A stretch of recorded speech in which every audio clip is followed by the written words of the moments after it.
Hello, my name is Kyle Longton. I'm the CEO of the American Foreign Service Protective Association.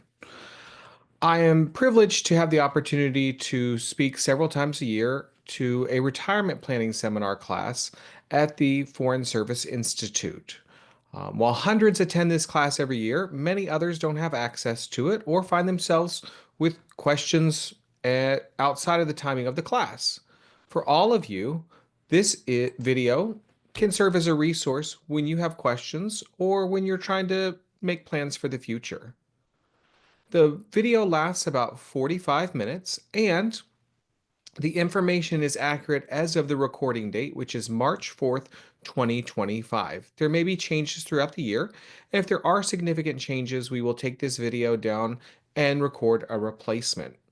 At the end of the video, you will find an email address, presentation@afspa.org, and you should feel free to contact me and my colleagues at that address. We will be happy to answer questions you have, whether you're an AFSPA member enrolled in one of our programs or not. We're here as a resource and as subject matter experts for the entire federal workforce. So without any further ado, let's talk about Medicare and the FEHB and putting it together. All right, so as I said before, this information in this presentation is accurate as of the recording date of March 4th, 2025. Let's dive in. And I want to start with a couple disclosures. So this is intended for informational purposes only. We're talking about two programs here with the Federal Employee Health Benefits Program and Medicare. Both of these programs have a lot of regulations around them, and sometimes those regulations can change. I encourage you review your FEHB plan brochure. Your plan publishes one every year. There are searchable PDF copies on the plan's website and elsewhere. Utilize those when you have questions. And if you're not sure where to start, turn to section 9 of the brochure. That is where you'll find information on coordinating coverage with other plans. Additionally, you should review Medicare information material. You will receive, once you become eligible for Medicare, you will receive a brochure annually about Medicare and Me that will provide some examples and an overview. It's almost as long as your FEHB brochure, but has some really great information in there. That also is available online on the Medicare site. I also want to stress that the information in this presentation applies only to federal employees and annuitants who are covered under the Federal Employee Health Benefits Program. It is not applicable to individuals without the FEHB. It is not applicable to Postal Service employees and annuitants. Postal Service employees and annuitants have their own health benefits program as of January 1st, 2025, and it has different rules. So I also want to encourage you, as you're looking at your plan materials, make sure you're looking at the FEHB plan rather than the Postal Service Health Benefits Plan brochure, because some carriers offer plans in both programs, and the rules do differ. Big difference there is that FEHB beneficiaries do not have to take Medicare Part B, whereas Postal Service beneficiaries do have to take Medicare Part B with very limited exceptions for the Postal Service program. So everything today that I'm presenting is geared toward the folks who are covered by the Federal Employee Health Benefits Program. It is also not applicable to those who are in the private sector. There's a few acronyms that will appear on the slides or may come as part of the discussion today. The first you've already heard multiple times, which is FEHB, and that is the Federal Employee Health Benefits Program. This is the group health insurance program for civilian employees of the executive branch. And you likely are familiar with this, whether or not you've heard this acronym before. You'll also hear FFS, or at least see that sometimes in the slides. That stands for fee for service, which is different from HMO, which are the health maintenance organizations. These are sort of the two main types of health plans that are offered within the FEHB. You'll see OOP for out of pocket. That means the money that you're paying for your care. And OPM, which is the Office of Personnel Management. For most people who are watching this presentation, the biggest question will be, should I enroll in Part B? And we're going to attempt to give you the tools and the information, the resources to answer that question on your own, because it's going to be a different answer for each person. Depends on income, it depends on your risk tolerance, depends on your medical history, it depends on where you're going to live. And that brings me to the first answer to the question, which is, are you going to be spending a lot of time overseas? Because guess what? Medicare does not cover care received outside the US except in extremely limited situations. I'm talking about, maybe two paragraphs worth of information that where there's actual coverage provided under Medicare. So generally, your FEHB plan, your fee for service plan, will be the primary payer for services you receive outside the 50 United States. You receive care overseas, you will still have to file a claim with your plan, even if you have Medicare A and B, because there just won't be coverage. So, a big question for some of you may be, are you going to spend a lot of time overseas? And are you going to be receiving your medical care overseas? Because if the answer is yes, then Medicare Part B may not be right for you, because you might be paying for coverage that you would never actually be able to take advantage of the benefits. So that's one thing to keep in mind.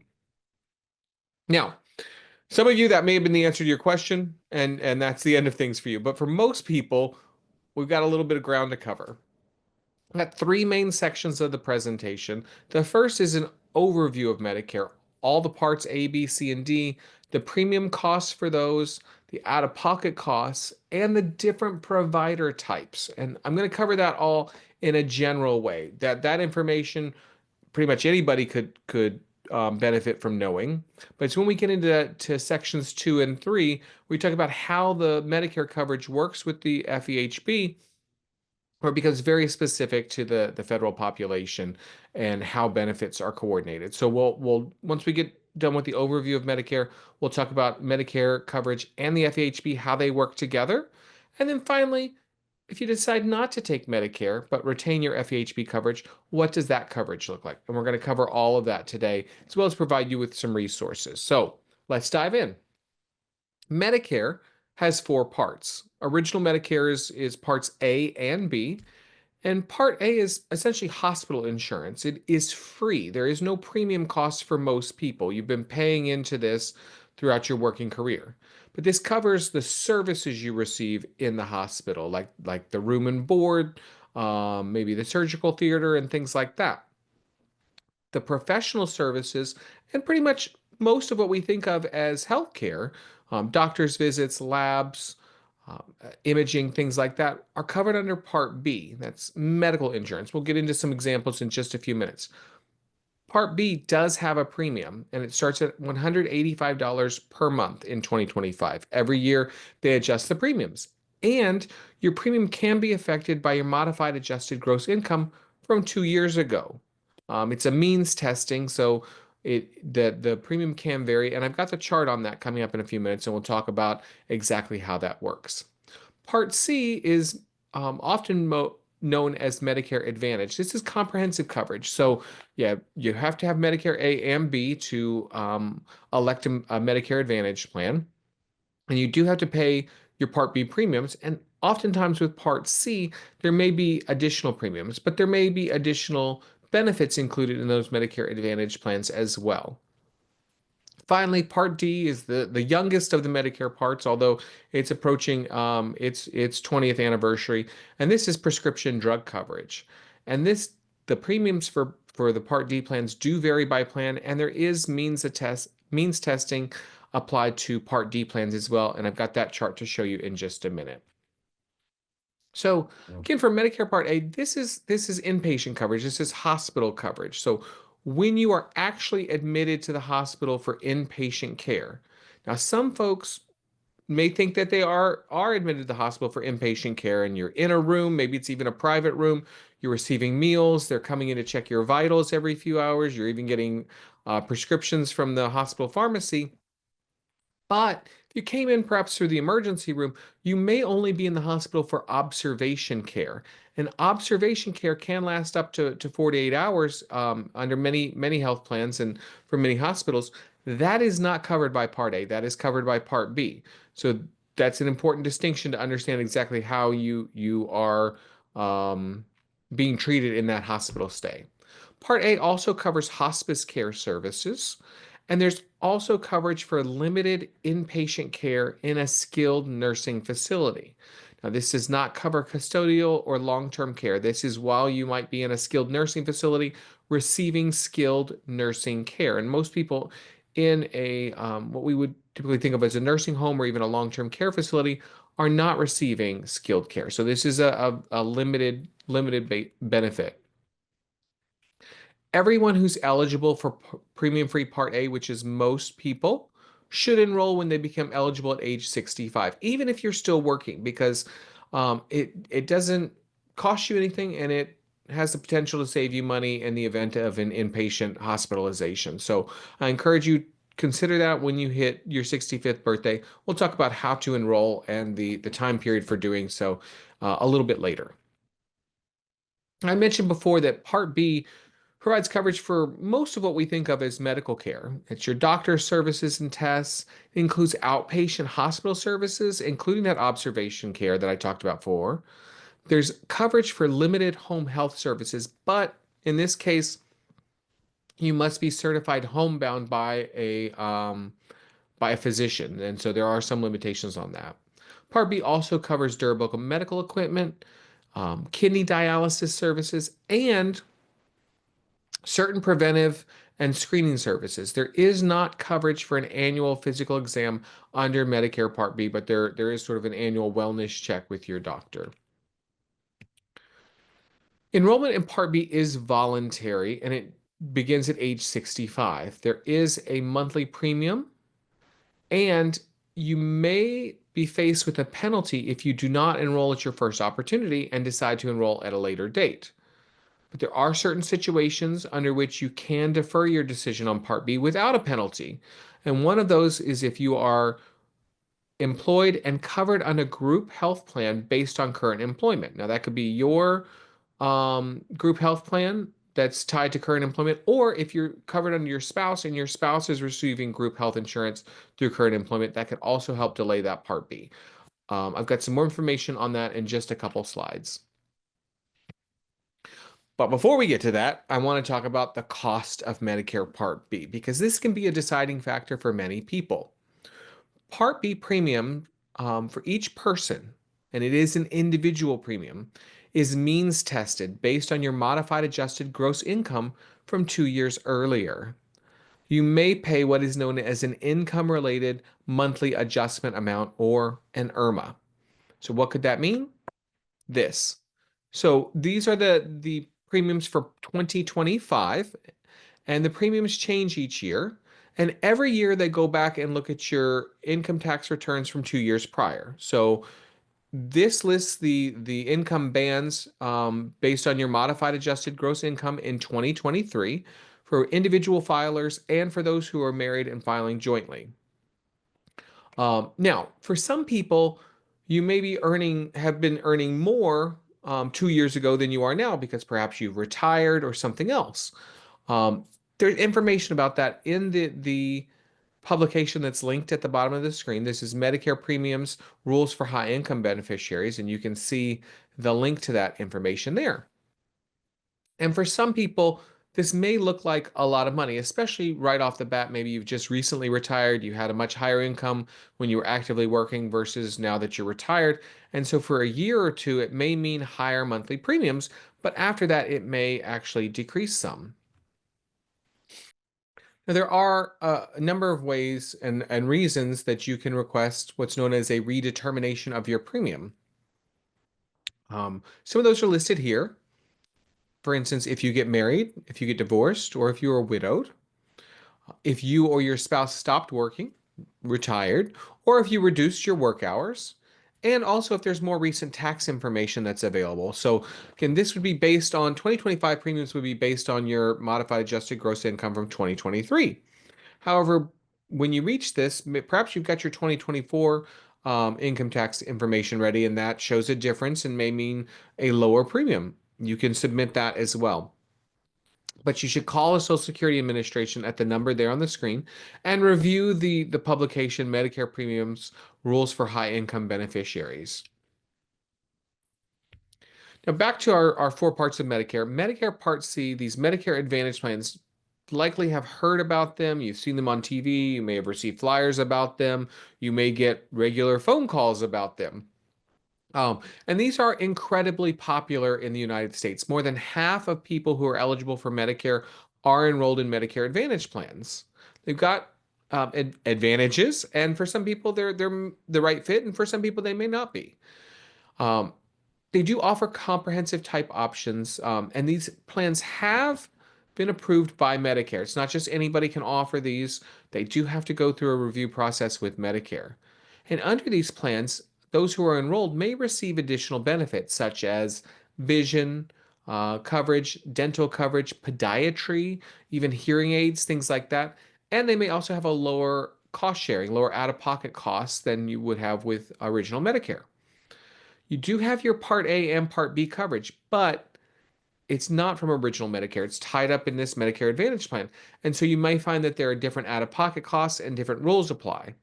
For instance, with Medicare Advantage plans, there may be a requirement for pre-certification or prior approval before an inpatient hospitalization or a particular type of surgery that original Medicare may not require that prior approvals. Just one example. If you are enrolled in a Medicare Advantage plan, a commercial Medicare Advantage plan, you have that coverage and you have your FEHB coverage, your FEHB plan will not waive your calendar year deductible, your coinsurance, and so forth for care that's received outside the Medicare Advantage service area. What does that mean? Well, most Medicare Advantage plans function like an HMO, which means they provide coverage only in a specific geographic region. If you go outside that geographic region, you may have limited coverage for an accidental injury or a medical emergency, for instance, but not for comprehensive care in any way. You'd need to receive that within the network, within the Medicare Advantage service area. So your FEHB plan, if you would still provide coverage, but they won't waive deductible coinsurance. They won't waive your out-of-pocket costs under the FEHB plan for if you are enrolled in a Medicare Advantage plan in the commercial area. We'll talk about some of these new Medicare Advantage plans that are within the FEHB structure a little bit later. This is getting more and more complicated, and I'm hoping that you'll walk away a little less confused once this presentation is over. I also want to note that if you do enroll in a Medicare Advantage plan, a commercial Medicare Advantage plan outside the FEHB structure, you can suspend your FEHB coverage. You want to make sure you suspend that. There's a special process for it. You don't want to terminate your coverage because if you terminate your FEHB coverage, you cannot come back to it in the future. By suspending it, you do have the option of returning to the FEHB program during a future open season or other qualifying life event. Finally, Medicare Part D provides prescription drug coverage. Now, the premium costs for this can vary by plan. Most people enrolling in a commercial Medicare Part D plan will pay both a monthly premium, and again, the means adjusted gross income, the means testing applies, and we'll see that in just a moment. They'll also be subject to a deductible, copays, and coinsurance. There's been a lot of changes to Medicare Part D starting in 2025 and even more coming. We'll talk about those toward the end of the presentation, at least as they are in place as of today. Now, all FEHB plans offer what's known as creditable coverage for Part D plans. What does that mean?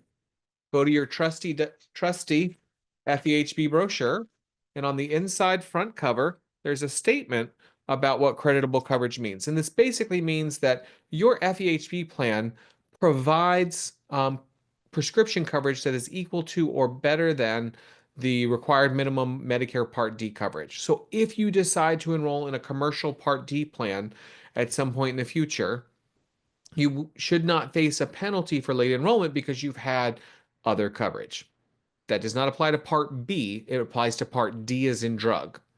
But per OPM, and this is their statement, federal retirees likely will not benefit from enrolling in a Medicare Part D plan outside of their FEHB coverage and paying extra for prescription drug benefits.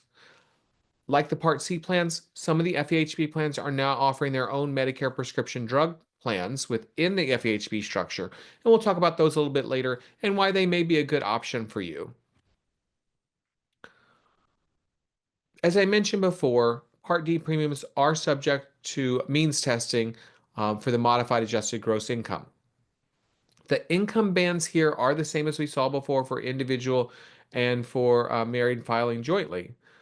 But you can see that the IRMA, the income related monthly adjustment amount for Part D, is significantly less than you would see for Part B plans. Now, if you're in the commercial space, there's going to be a set premium for your Part D plan, and then the amounts you see would be added to that based on your income.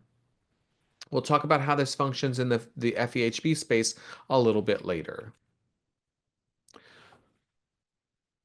The main window for most people to sign up for Medicare is the 7 months around their 65th birthday. So you have 3 months prior to your birth month, and 3 months after your birth month. Um, Everybody who's eligible for premium-free Part A should enroll at age 65. If for some reason you miss that enrollment period, you can enroll later during the general enrollment period, which occurs annually between January and March. But please be aware that for Part B, as I mentioned earlier, there can be a late penalty, but I didn't tell you what the penalty was. And so the penalty is in place for as long as you have Medicare, and it is equal to 10% additional premium for each full 12-month period that you didn't sign up and could have. So let's say you're retired at age 64.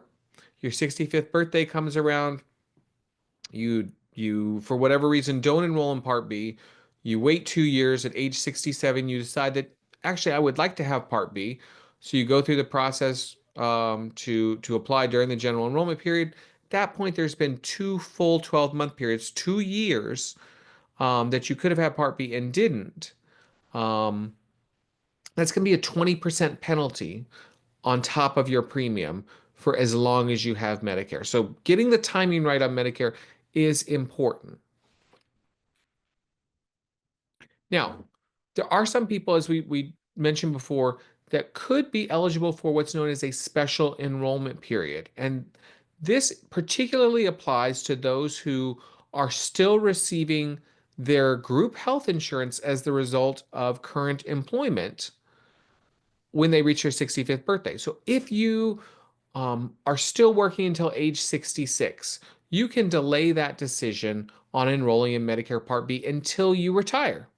Or if you're covered under your spouse's group health insurance, let's say that maybe you're older than your spouse, or and so you are retired, but you're covered as the dependent on your spouse's health insurance, and your spouse keeps working until you're 68.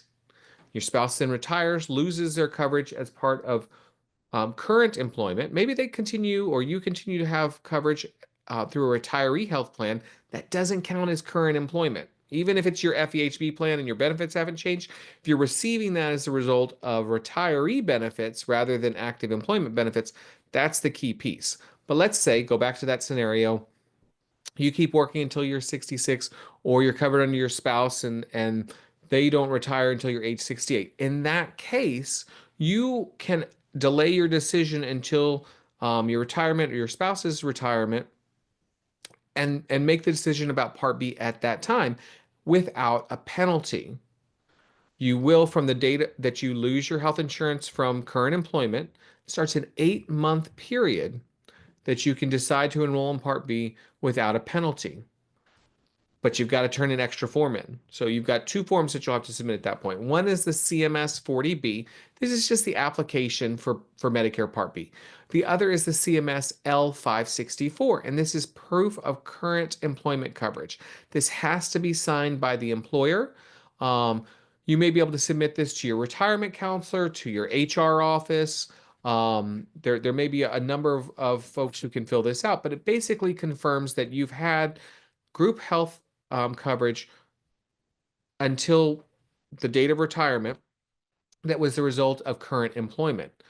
Do start on this early. Don't leave this to the last minute, and ask your HR office or your retirement counselor to complete this shortly before the retirement date. You may even want to give them a month or two.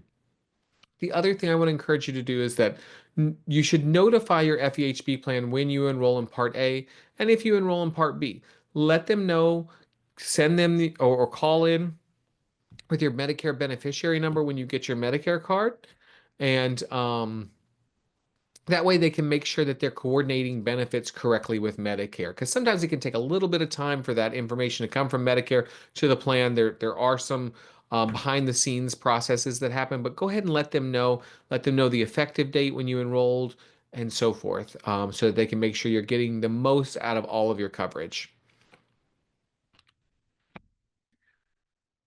We talked about when you can sign up. Here's the how. Um, the most frequent way people sign up for Medicare now, and probably the easiest, is to go online. You can go to the website there through the Social Security Administration. There's also information on Medicare's website and enroll that way. It takes about 20 minutes, certainly less than half an hour to do some of the basics. They do have a specific login procedure now that requires multi-factor authentication. You can call by phone if you prefer that. You can even go in person, but I would encourage you to call your local office. If you're outside the US, the nearest office to you, which may be at the embassy or consulate, um, and make an appointment if you prefer to go in person. They are seeing people in person, but they may have more limited staff these days and may not be able to see you without an appointment. So make sure you set that up. All right, I promised we'd also talk about some of the out-of-pocket costs for Part A. Now, I'm giving you the basic information about the out-of-pocket costs. A little bit later, we'll talk about what FEHB plans cover in terms of these out-of-pocket costs. So this is just what you face for having Medicare Part A and Part B. Does not discuss the coordination of those benefits with your FEHB plan. So when it comes to Medicare Part A, you have a hospital deductible of $1,676 for inpatient days 1 through 60 of each benefit period. Um, if you are inpatient longer than that, there's an additional $419 daily copay for days 61 through 90.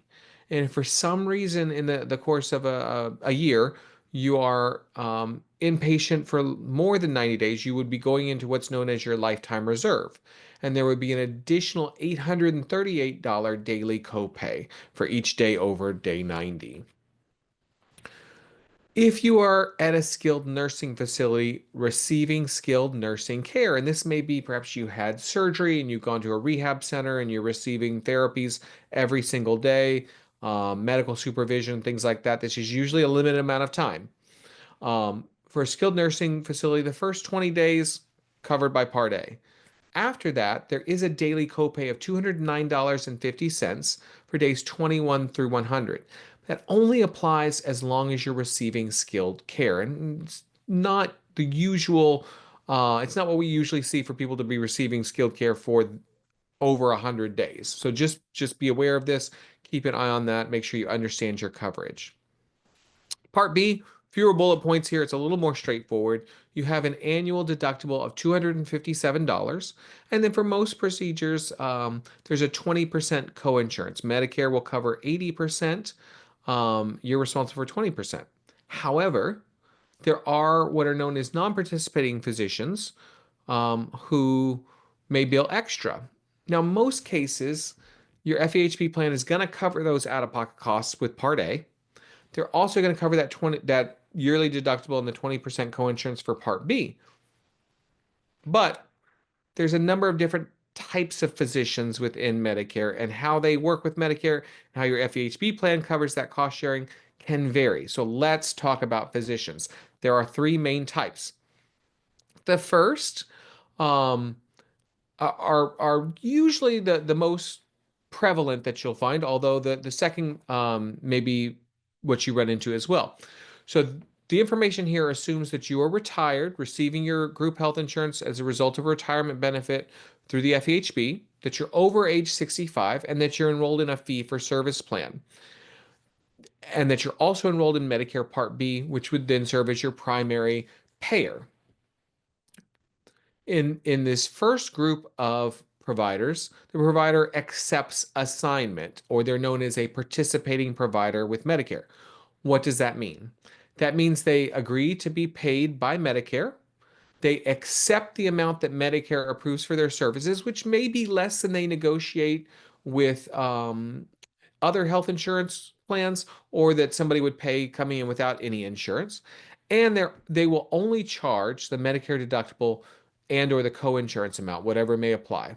In this case, your FEHB fee for service plan will cover the cost sharing. You're not going to be out of pocket for the Medicare deductible or the co-insurance at 20%. The second category of provider um, are those who do not accept assignment, or they're known as non-participating providers. These these physicians can charge more than the Medicare approved amount, but there's a limit to that. It's literally called the limiting charge, which is usually about 15% more than the Medicare approved amount. All FEHB plans will cover the regular cost sharing. You may be responsible for that extra 15%, though some FEHB plans will cover the cost sharing up to the limiting charge. In just a moment, I'm going to show you these examples with some numbers. The final category are known as private contract providers or opt-out providers. These providers will ask you to sign a written agreement between you and the doctor not to bill Medicare. That means the doctor's not going to bill Medicare and you can't bill Medicare. Can't bill original Medicare, you can't bill a Medigap plan, any kind of Medicare Advantage plan, anything like that. None of those will pay. You are ultimately responsible for all the charges. And you cannot be asked to sign this in an emergency. Now you're thinking, okay, but I've still got my FEHB plan. It's a fee for service plan. What's that going to cover? Well, in this case, for these opt-out providers, an FEHB plan will not pay more than they would have paid if Medicare had made their payment, which is basically 20% of the Medicare approved amount. This is a federal regulation. This does not vary by plan. So let's look at some numbers.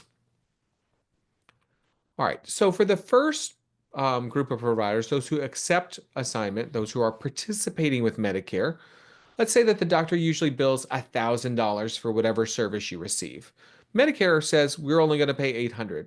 The doctor said, that's fine. I'll accept $800 for Medicare beneficiaries.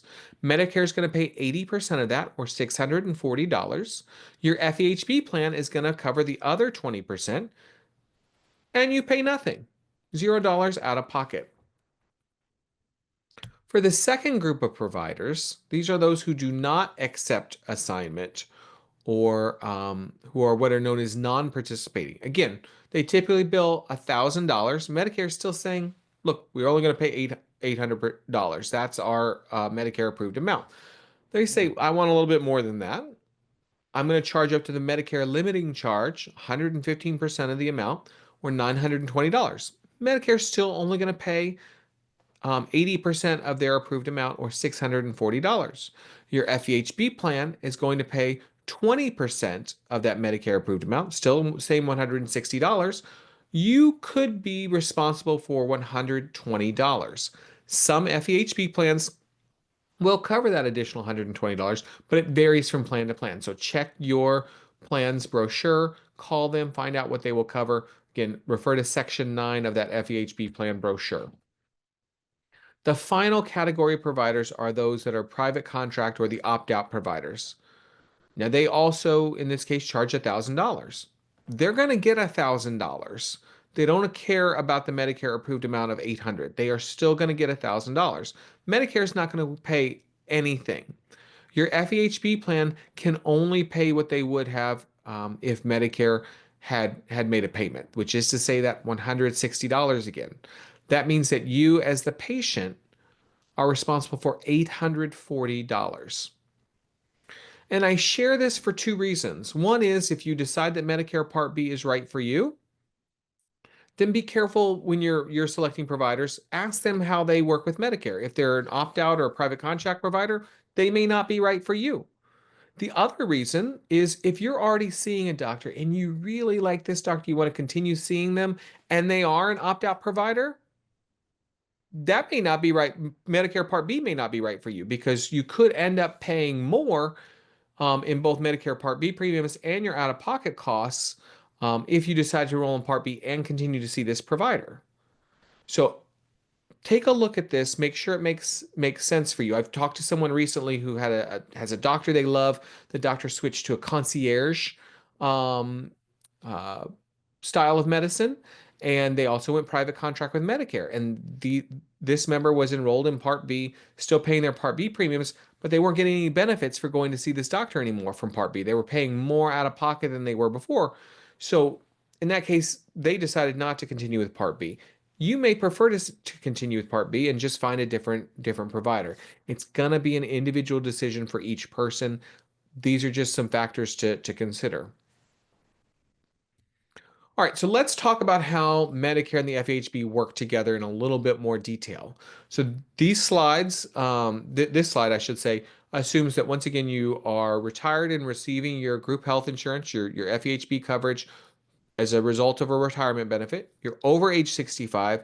You are enrolled in an FEHB fee for service plan, and you're enrolled in Medicare A and B, which means that Medicare is the primary payer. Your FEHB plan pays secondary.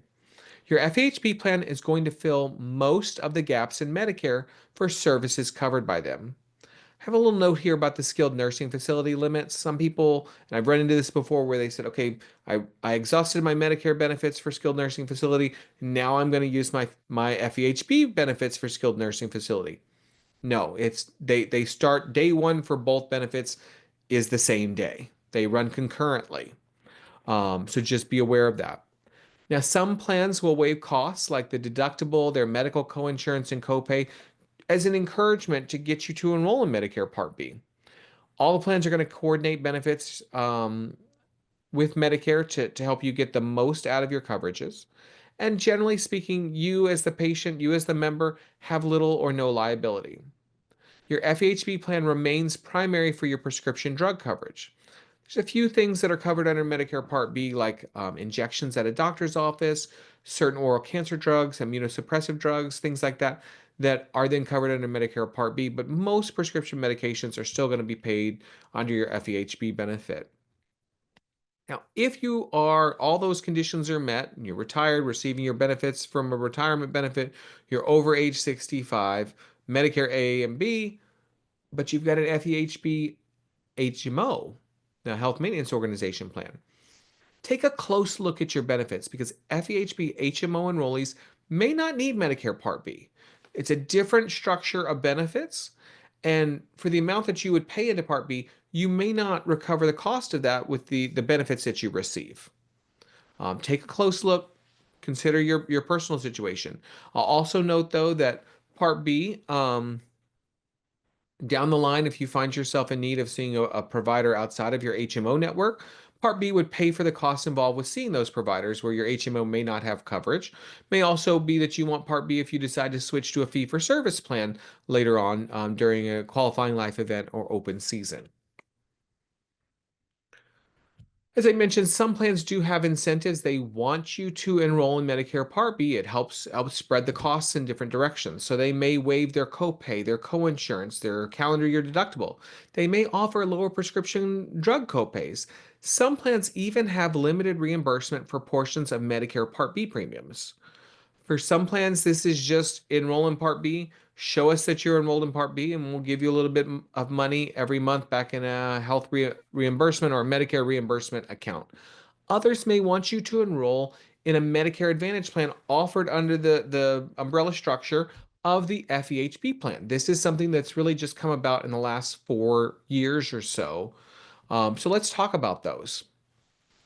FEHB plans, some of them, not all of them, some of them are now offering their own Medicare Advantage plans. These are optional plans. They are opt-in. And in many cases, you can opt in throughout the year, and you can even opt out of it during the year if you find that it's not right for you. They offer coverage that is equal to or better than the FEHB plan that serves as the main option. And I say better than because they offer value-added programs that in many cases we actually can't offer under the FEHB plan, but we can under the Medicare Advantage plan. Things like meal delivery after a hospital stay, non-emergency transportation to medical appointments, usually through like a ride-sharing partnership, coverage for telehealth, which is sometimes available under Medicare, but it's only authorized every time Congress does another funding authorization, so it's not guaranteed under original Medicare at this time. The Medicare Advantage plans under the FEHB offerings also can provide options and access to programs like Silver Sneakers, fitness benefits, the reduction in your Part B premium, as I mentioned. They also may be packaged together with their Part D plan to help save you on medication costs. They can also include coverage for things like hearing aids, vision, even higher limits for dental coverage. You do have to be enrolled in a Medicare Part A and Part B plans and pay the Part B premiums. You don't have to and you don't want to suspend your FEHB plan because you're going to remain enrolled in your FEHB plan and just opt into this extra option within that. This is not a commercial Medicare Advantage plan. This is an FEHB Medicare Advantage plan. But please also understand that Medicare rules apply. It is not the same as regular FEHB plan rules. There's maybe a different appeals process. You may actually be contacting a different call center if you have questions. And it may be different approval rules for you to get prior approval or require prior approval for certain procedures. As I mentioned, these plans are opt-in. You must choose to enroll, but plans do offer flexibility to do that throughout the year or change out of it during the year. Check specific plan information to see what rules they have. Now, in 2024, a number of plans launched Medicare prescription drug plans, and these are out there as with the name of Part D plans, Medicare prescription drug plans. Some of them even mention employer group waiver plans, or EGWP, sometimes pronounced EGWIP. And a number of plans launched these in 2024. There are major changes under Part D that begin in 2025. So let's talk just about what these prescription drug plans are and the employer group waiver plan. Essentially, for the first time in 2024, the OPM, the Office of Personnel Management, allowed group health plans in the FEHB to enroll members age 65 and older in a Part D plan and take advantage of lower costs that are available within those Part D plans. Some plans did and continue to do automatic enrollment of eligible members age 65 and older. You can opt out of this though, and if this applies to you as you're approaching your 65th birthday, the plan should let you know, hey, we're gonna automatically enroll you. You've got a period in which to opt out, or you can opt out typically throughout the year. You may even have the option of opting back in throughout the year, or having to wait for open season. Now, some plans have switched to an opt-in process for this. So if you want to take advantage of the savings as you become eligible, you've got to contact your plan to opt in. And plans have different rules about who is eligible. Sometimes it's just you have Medicare A. Sometimes they want you to have Medicare A and B for the automatic enrollment. It varies. So check your plan information, give them a call to understand it. Some plans have also structured the cost sharing, the copay and coinsurance amounts with their PDP to make it more appealing to members. You may have less out-of-pocket costs with these Part D plans, these Medicare prescription drug plans, than you would with the main carrier plan. Once again, though, I do want to note that CMS rules apply, including the possible IRMA premium add-on that we saw earlier in that second chart for Part D premiums. In this case, your FEHB plan would pay the main premium for the Part D plan, and you might be responsible for any amount above that based on your income, your modified adjusted gross income. These PDP plans, these PDP options, I should say, are only an enhancement to the prescription drug benefit. Members still receive all the same other benefits and programs in the regular plan design. This is just focused on prescription drugs. Again, some require that you opt out if you want to stay with the regular prescription benefits. Some allow you to come back in at any time, or you may have to wait till the next open season, but do the math. And I encourage you to do the math because there were some major changes in 2025. So even if this wasn't the right option for you in the past, the calculus may have changed based on maybe new drugs that you're taking or some of the new rules that are in place. Now, the Inflation Reduction Act, I'm referencing this here. There are certain parts of the Inflation Reduction Act that the change of administration that resulted in setting some of those aside. Largely the provisions around Medicare Part D, to my understanding, as of March 4th, 2025, are still moving forward. And it should mean additional cost savings for those who are enrolled in Part D plans. We'll see continuation of certain provisions that have been in place, including caps on insulin spending, $0 cost sharing on certain vaccines, and what at that time was known as $0 cost sharing in a catastrophic phase. Redesigned Medicare Part B starting in 2025. There is a cap on out-of-pocket costs for beneficiaries at $2,000 for Part D spend. But they've also changed how they calculate that out-of-pocket cost. Because if you have a rich benefit for your Part D plan, such as those found under most FEHB plans that are offering these, part of what your plan pays toward your prescription drug coverage, as well as your actual out-of-pocket costs, that copay you pay at the pharmacy, contribute to that $2,000 limit. And so for some people, if you're on a specialty medication or multiple brand medications, you may hit that $2,000 out-of-pocket early in the year and not have any out-of-pocket costs for the rest of the year for your medication.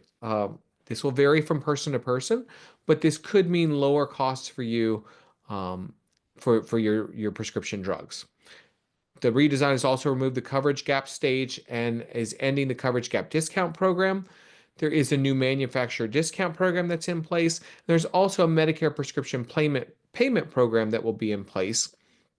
And more details about that from your plan if you're interested. Now, beyond that, going into 2026 and so forth, Medicare will begin negotiating drug prices with certain drug manufacturers. It's starting with a small number of drugs, expanding each year beyond that.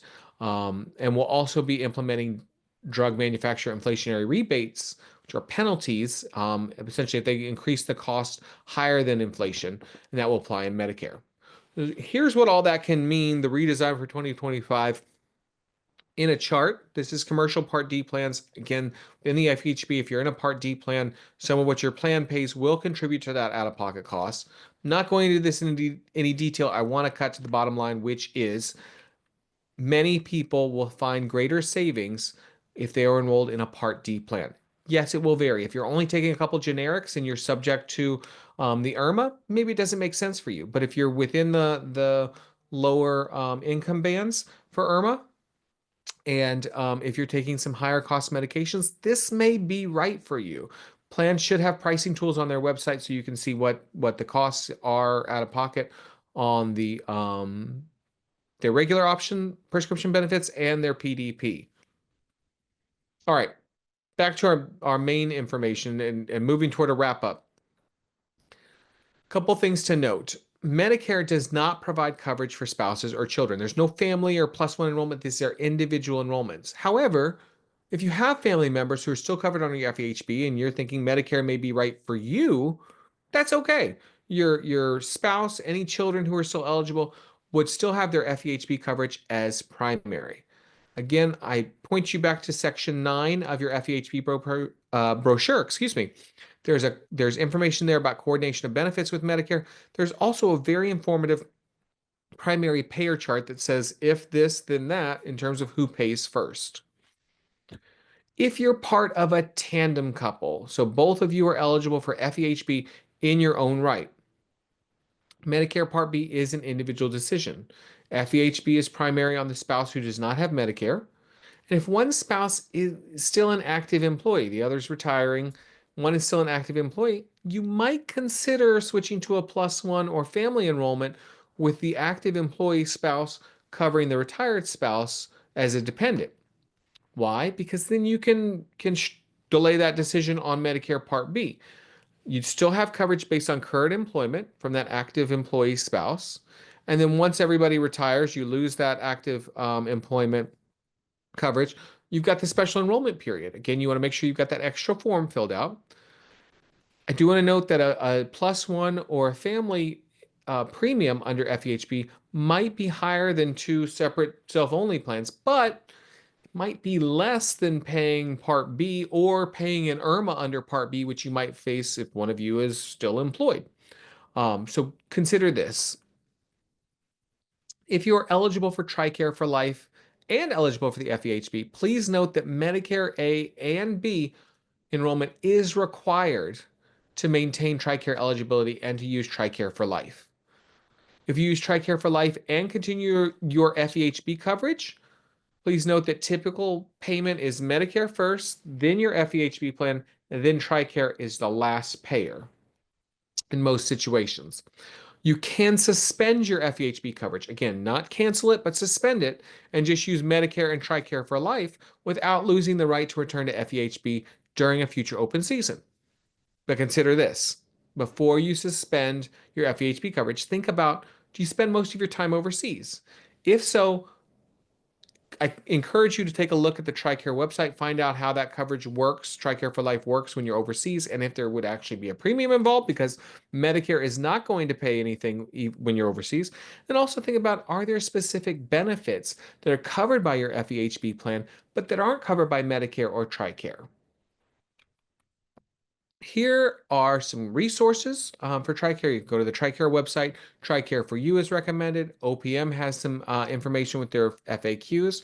There's also publications linked there from TRICARE that may be of interest to you, specifically about TRICARE and Medicare. Okay, final section before we wrap up. What happens if you don't enroll in Medicare Part B? Well, you have the same benefits as before, and there's some additional protections. Um, your liability is limited by law. And the law says that fee-for-service plans must limit their payments for inpatient hospital care and physician care to the payments that you would be entitled to if you had Medicare. So you continue to benefit from some of those limitations. Your Medicare participating and non-participating physicians and hospitals cannot bill you for more than they could bill if you had Medicare. Now, do they sometimes do that? Yes. If that happens, let your plan know. They have ways of working this with providers. You would still be responsible for your FEHB plan's deductible if they have one, co-insurance, co-payments, just like you have been as an active employee or prior to age 65. Please note this limitation does not apply to opt-out physicians, does not apply to outpatient hospital care, and does not apply to non-physician-based care. They're not covered by that law. But if you're going to an in-network provider with your health insurance network, then the discounts are still there that your insurance carrier has negotiated. So you still got protection. I'm going to give you a few final points to think about. First, right where we started, will you spend a great deal of time outside the US? If so, Medicare Part B may not be right for you. Second, what is your financial situation? Yes, maybe right upon retirement, right now, you might be concerned about that IRMA amount as a result of the modified adjusted gross income, the means testing, but consider the cost of healthcare. Consider what your income will be down the line. If you have Medicare and your FEHB, you are virtually 100% covered. Also, if you're interested in one of those Medicare Advantage plans, whether within the FEHB structure or if you're looking at the commercial plans, you've got to have Medicare Part B. To enroll in those Medicare Advantage plans. So just consider that, because I have just recently talked with someone who decided upon retirement Part B was not for them. And now I think they're regretting that decision 15 years down the line because they're finding that they need it. Their income has changed. Their medical situation in particular has changed. Come into that in just a minute. And they're wishing they sort of had that easy coordination with it. Because the other thing is that doctors and hospitals and so forth will assume that you have Medicare Part B when you come in. And it may take some additional explaining that no, you have coverage and it's not Medicare Advantage. It's not anything else. It's comprehensive coverage. But sometimes that can take some time to explain. I also want you to think about this. How is your health? I don't want to break this to you. I hope I'm not the first person to say this, but typically as we age, our health doesn't get better. We are more likely to seek medical care from more providers more often. So another thing to think about is, do your favorite doctors accept Medicare? I'll go back to what I talked about earlier. If you've got a favorite doctor, maybe it's a specialist, maybe it's your primary care provider, whatever, and they are an opt-out provider with Medicare. Maybe they're in network with your insurance, but they opted out. They're a private contract provider, can't bill anything to Medicare. That may help make your decision. You say, I'd rather stick with this doctor than pay the premiums into Medicare and still rely on my FEHB coverage. The other part there is, what is your tolerance for paperwork? If you're enrolled in Medicare Part B, you're going to participating and non-participating providers. They will typically bill Medicare Part B for you. Medicare will then send the information onto your FEHB plan through what's known as electronic crossover. Virtually no paperwork for you. We provide a few resources. OPM has information, Social Security Administration, Medicare, and I'm just sharing this as one example that AFSPA puts out for our plan. Most plans have web pages and even publications that are devoted to how their plan works with Medicare. Contact your plan for that information. Check their website. Finally, this video is part of the resources that you may wish to explore. We have a number of other videos on our YouTube page about Medicare. We also have done podcast series. We'll be publishing this also as a podcast, but we have some on Medicare, TRICARE, and the FEHB. That's almost 3 years old now, going back to 2022. But the information can still be very helpful to those who are trying to navigate the three different coverages and what's right for them.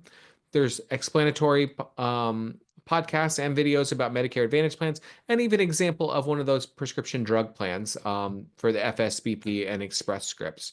All of our episodes, there's a ton of other resources out there, can be found at afspa.org/podcast or on your favorite podcast app. Search for AFSPA Talks.